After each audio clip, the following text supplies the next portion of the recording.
CDS general Anil Chauhan ने स्पष्ट किया है कि भारत शांति चाहता है, लेकिन चेतावनी भी दी है कि इसकी शांति प्रियता को गलत अर्थ में न लिया जाए। उन्होंने कहा कि शक्ति के बिना शांति अव्यवहारिक है। मध्य प्रदेश के मऊ स्थित आर्मी वॉर कॉलेज में 2 दिवसीय रण संवाद सम्मेलन में सीडीएस चौहान ने इशारों में पाकिस्तान को चेतावनी दी और कहा कि 22 अप्रैल के पहलगाम हमले के खिलाफ भारतीय सेना का ऑपरेशन सिंदूर अभी भी जारी है।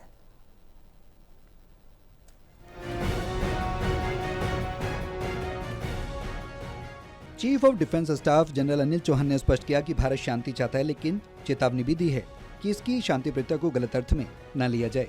उन्होंने कहा कि शांति के बिना शांति अव्यवहारिक है। मध्य प्रदेश के मऊ में स्थित आर्मी वॉर कॉलेज में 2 दिवसीय रणसंवाद सम्मेलन में सीडीएस चौहान ने इशारों में पाकिस्तान को चेतावनी दी और कहा कि 22 अप्रैल में पहलगाम हमले के खिलाफ भारतीय सेना का ऑपरेशन सिंदूर अभी भी जारी है।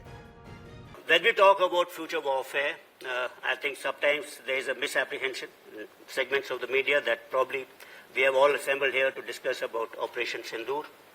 Well, let me clarify this. Operation Sindoor was a modern conflict from which we learned a number of lessons, and most of them are under implementation. Some have been implemented.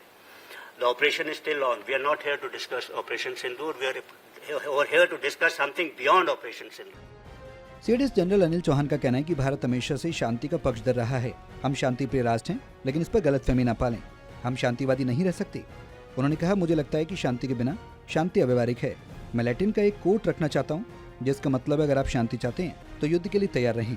26 और 27 अगस्त को आयोजित हो रहे इस 2 दिवसीय सम्मेलन में मौजूदा सेना अधिकारी शामिल होंगे और रणनीतिक चर्चा में भाग लेंगे। आखिरी दिन रक्षा मंत्री राजनाथ सिंह भी इस सेमिनार को संबोधित करेंगे।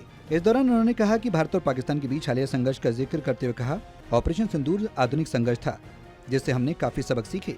उनमें से अधिकतर पर काम चल रहा है और कुछ को लागू भी किया जा चुका है। उन्होंने कहा कि ऑपरेशन अभी भी जारी है। हम यहाँ ऑपरेशन सिंदूर पर चर्चा के लिए नहीं आए, हम यहाँ ऑपरेशन सिंदूर से भी आगे पर बात करने के लिए आए। जनरल चौहान के मुताबिक उन्हें लगता है कि भविष्य में जो भी संघर्ष होंगे उसे 4 ट्रेंड से आकार मिलेगा।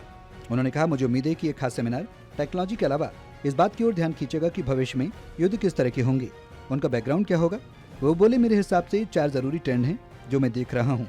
पहला, राष्ट्रों और सरकारों में ताकत के इस्तेमाल की प्रवृत्ति बढ़ रही है और ऐसा इसलिए हो रहा है क्योंकि आजकल कम समय के संघर्षों से राजनीतिक उद्देश्य हासिल किए जा सकते हैं।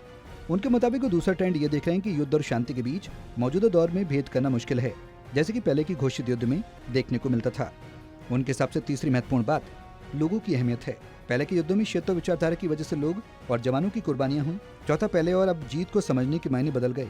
मसलन 1971 में यदि हमने 95,000 पाकिस्तानियों को पकड़ लिया था, तो अब की लड़ाई में हमारे सैन्य अभियानों में स्पीड और टेम्पो मायने रखने लगे, यानी कि हम कितनी दूर तक सटीक हमले करते हैं।